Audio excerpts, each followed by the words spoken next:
যে সংগঠন আমাদের এই সংগঠন হচ্ছে একটি বাংলাদেশের দেশপ্রেমিক সংগঠন, বাংলাদেশের গণতান্ত্রিক সংগঠন, বাংলাদেশ বহুদলী দলীয় গণতন্ত্র সংগঠন।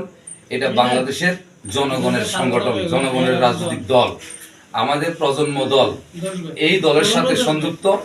এই সহযোগী সংগঠন বাংলাদেশ জাতীয়তাবাদী দলকে শক্তিশালী করে আসতেছে। একই সাথে আজকে এখানে যে সকল বিএনপি সৈনিকেরা আসছেন, তারেক রহমানের সৈনিক, আমরা এখনো যে গণতন্ত্রের লড়াই করে আসছি, সেই গণতন্ত্র পুনরুদ্ধার এখনো হয় নাই। ফেসিবাদকে আমরা বিদায় করেছি, সন্ত্রাসী দলকে বিদায় করেছি, একই সাথে লুটরাজ, ব্যাংক ডাকাত, মানুষ হত্যাকারী, গুলি করে মানুষ মারা, তাদেরকে বিদায় করতে পারলো।